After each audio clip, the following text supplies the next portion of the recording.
Welcome to the Liberating River, where spiritual freedom meets soul aligned wealth. I'm your guide, Wanda F. Nesbit. Let's break free, build boldly, and live fully together. Welcome back, family, to the Liberating River, where freedom, faith, and alignment flow unapologetically.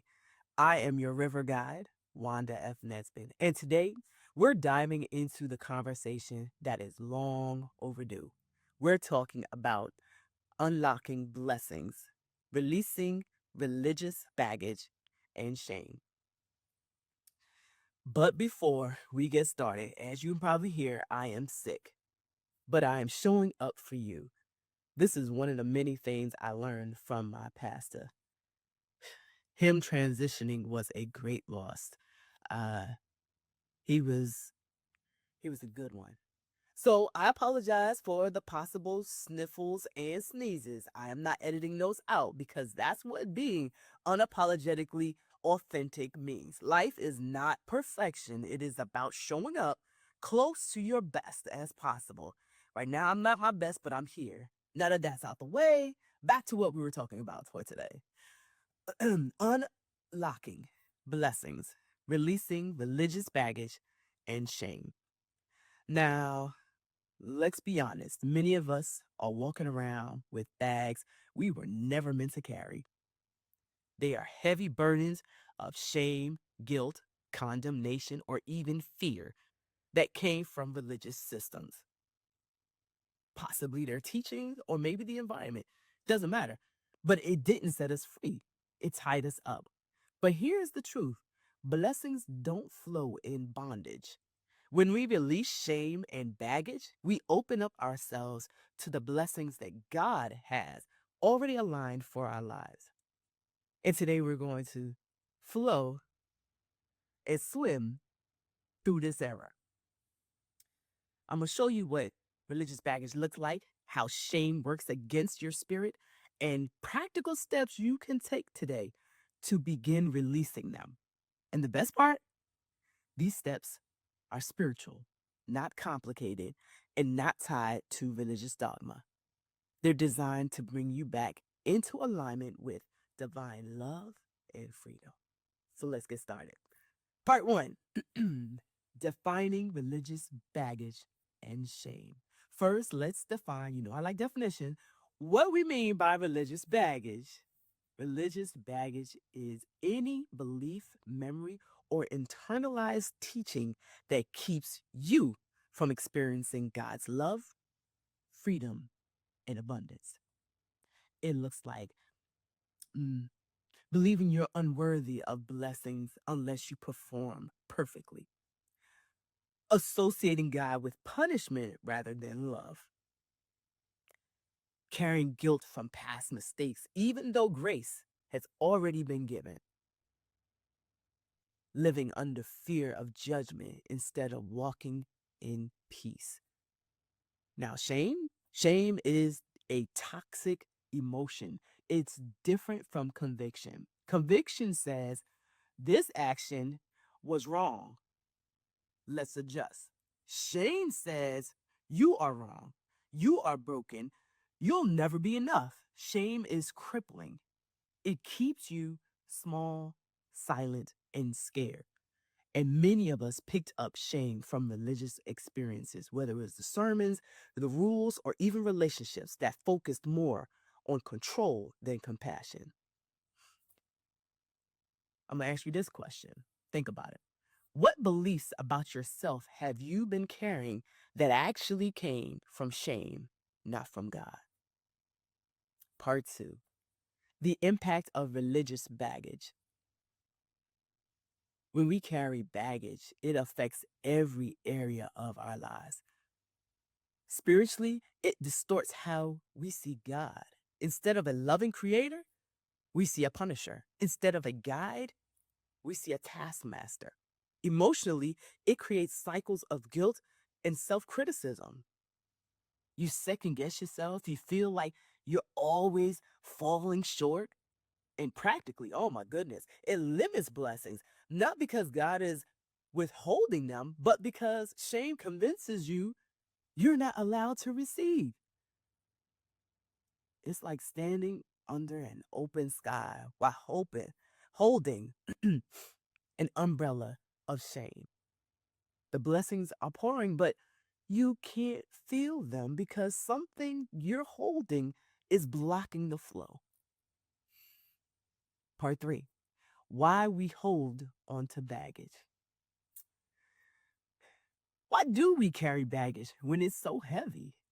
I think it's because it's familiar. Again, it's what we were taught.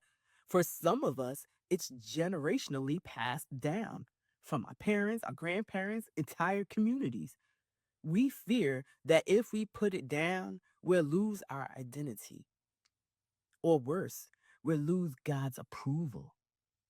But here's the truth: God's approval was never tied to how much shame you could carry, it was always tied to his love for you.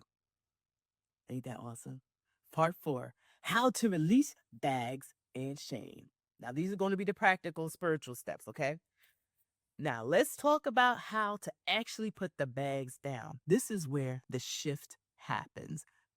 These are spiritual steps you can begin today using. Simple, not complicated.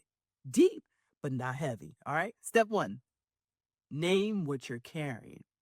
Take a journal or a sheet of paper and write it down. Write down the belief, your memory, or the rule that has been weighing on you. For example, I believe I'm not worthy unless I'm perfect. I believe God is angry at me all the time. Naming it brings it out of the shadows. Step two, replace it with truth. Every lie you've believed can be replaced with truth. Replace I'm unworthy with I am loved unconditionally. Replace God is punishing me with God is guiding me. Scripture to hold on to is, John 8:36. So if the Son sets you free, you will be free indeed. Step three, release through breath work or prayer. This can be done as simple as closing your eyes, taking a deep breath, and saying, I release the shame of, and name it. I no longer carry this. I give it back. You don't need fancy rituals, just willingness. Step four, practice daily affirmations. Affirmations rewire your spirit, mind, and your brain. Try these. I am worthy of blessings. I am free from shame. God's love flows freely to me and through me. Step five, surrender yourself with liberating voices. Be mindful of what you listen to. If a teaching, a space, or relationships makes you feel small, guilty, or fearful, ask yourself, is this God's truth or someone's control? Step six, bless yourself with compassion each morning. Place your hand on your heart and say, I bless myself with compassion today. I will not shame myself into obedience. I love myself into freedom. These small practices, they're small, but they're powerful, and they'll help train your spirit and your mind to release and receive. Release the baggage and receive the blessings. Part five, what happens when you release? Oh, this is the best part. When you release your baggage and your shame, here's what happens. Your spiritual clarity sharpens. You hear God's guidance without fear clouding it and interfering. Your emotional, your emotionalness, that weight that shifts. You walk lighter, you feel freer, your blessings flow, not because they weren't there before, but because now you're more open to receiving them. You're more aligned. You're decluttered. Once you move out the boxes of old junk, light can come in and you can breathe again. And you realize the space was always there. It was just blocked. Part six, living without the bags. This isn't a one time, at least. Life has a way of trying to hand you more bags. The key is to build a rhythm of release. That means journaling regularly, if that's your thing, breathing and praying or meditating through the shame when it comes up. Checking your spiritual diet. Who are you listening to? Choosing compassion over condemnation daily. And remember, you don't need religion to carry you into freedom. You need spirit, love, and willingness.